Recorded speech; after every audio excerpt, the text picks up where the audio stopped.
When people think of India's parliament, they often picture dramatic debates, election results, and governments being formed or defeated.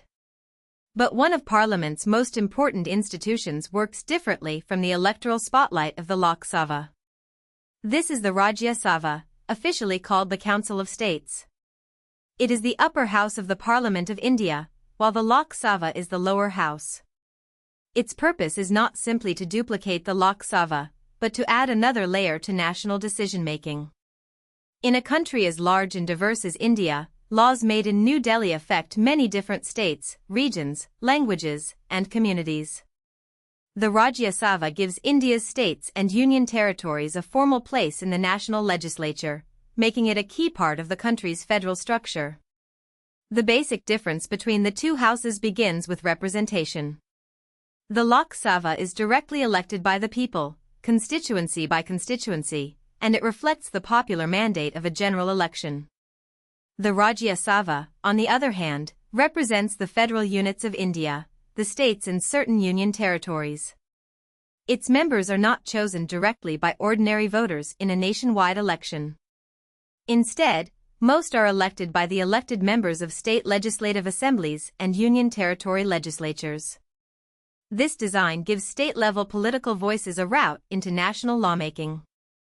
It recognizes that India is not only a union of citizens, but also a union of states, each with its own political priorities and regional concerns.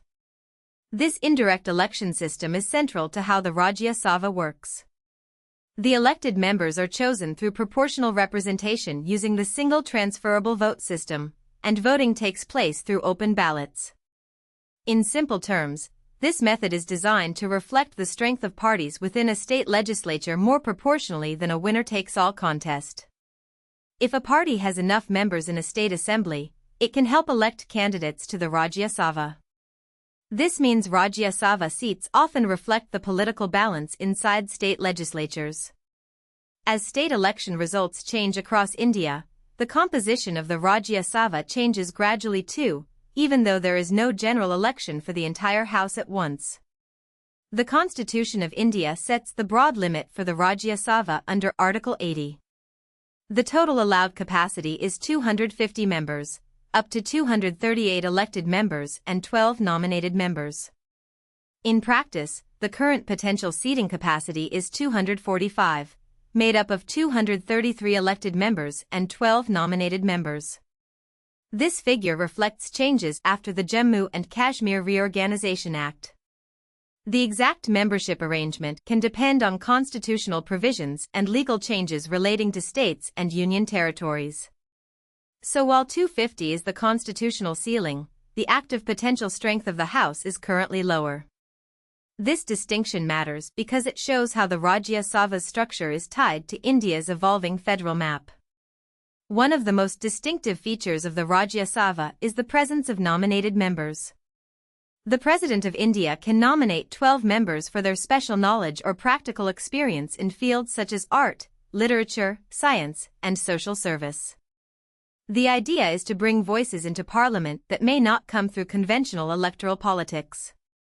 A scientist, artist, writer, or social worker may have deep knowledge of society but may not contest elections or belong to a major party organization. Through nomination, the Rajya Sabha can include expertise and cultural contribution alongside political representation. This makes the House not only a chamber of states, but also a place where public life beyond electoral politics can be recognized. Unlike the Lok Sabha, the Rajya Sabha is a permanent house. It cannot be dissolved. This is one of its most important constitutional characteristics. Lok Sabha members are elected for a term, and the House can be dissolved before fresh general elections. The Rajya Sabha continues regardless of changes in government or election cycles. However, its members do not sit forever. Each member normally serves a 6-year term, and about 1/3 of the elected members retire every 2 years, in even-numbered years. This creates a staggered system. The House renews itself gradually instead of being completely replaced at once. As a result, the Rajya Sabha provides continuity in Parliament, preserving institutional memory and reducing sudden swings caused by one election. This continuity gives the Rajya Sabha a different political character. Because it is not dissolved, it can act as a stabilizing chamber during periods of political change. A new government may win a majority in the Lok Sabha, but it may not immediately have a majority in the Rajya Sabha. That can force negotiation, debate, and coalition building across parties. Supporters of the system argue that this prevents hurried lawmaking and gives more time to examine national issues. Critics sometimes say it can slow down the elected government's agenda. But that tension is part of a bicameral legislature. One house reflects the direct popular mandate, while the other adds federal balance, continuity, and review. In ordinary legislation, the Rajya Sabha generally stands on equal footing with the Lok Sabha. A bill usually needs approval from both houses before it can become law. This means the Rajya Sabha can debate, suggest changes, and withhold approval in many important matters. Its role is not ceremonial.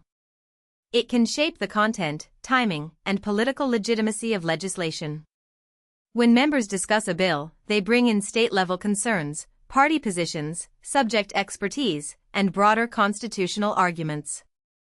For a country where laws must operate across very different regions, this second layer of scrutiny can be significant. The Rajya Sabha's value often lies in slowing the process just enough for closer examination. However, the two houses are not equal in every area.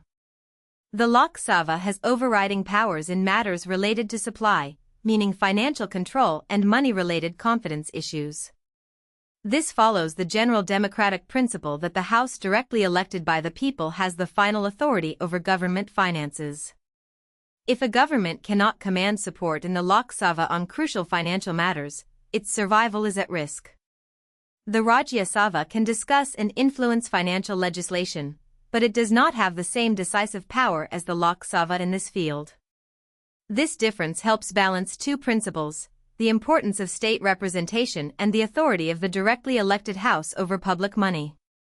Sometimes the two houses may disagree over a bill, creating a deadlock. In such situations, the Constitution allows for a joint sitting of Parliament under specific circumstances. In a joint sitting, members of both the Lok Sabha and the Rajya Sabha meet and vote together. Because the Lok Sabha has a much larger membership, it usually has greater influence in such a combined vote. This mechanism prevents a legislative deadlock from becoming permanent. At the same time, the possibility of disagreement encourages negotiation before the situation reaches that stage. The Rajya Sabha can therefore compel a government to build broader consensus, even if it cannot always block legislation indefinitely. The presiding structure of the Rajya Sabha is also unique. The Vice President of India serves as the ex officio chairman of the Rajya Sabha. This means the Vice President holds the chairmanship by virtue of the office, not because they are elected as a Rajya Sabha member. The chairman presides over the sessions and helps maintain order, procedure, and the dignity of debate. The deputy chairman is elected from among the members of the House and handles day-to-day matters when the chairman is absent. This leadership arrangement gives the Rajya Sabha a constitutional identity distinct from the Lok Sabha, where the Speaker is elected from among Lok Sabha members. The Rajya Sabha held its first sitting on May 13, 1952, shortly after India's first general elections and the establishment of its parliamentary institutions. It meets in its chamber in Parliament House in New Delhi. Over time, its functioning has adapted to India's linguistic and democratic diversity. Since July 18, 2018, the Rajya Sabha has had the facility for simultaneous interpretation in all languages with official status in India, helping members participate more fully in their preferred language. Its proceedings are televised live on Sansad TV, making the chamber visible to the public. In the new Parliament building, the Rajya Sabha has a seating capacity of 384, reflecting future needs. Ultimately, the Rajya Sabha matters because it makes Indian democracy more than a direct majority system. It brings states, continuity, expertise, and review into the lawmaking process. If you found this helpful, Please like this video and subscribe for more explainers.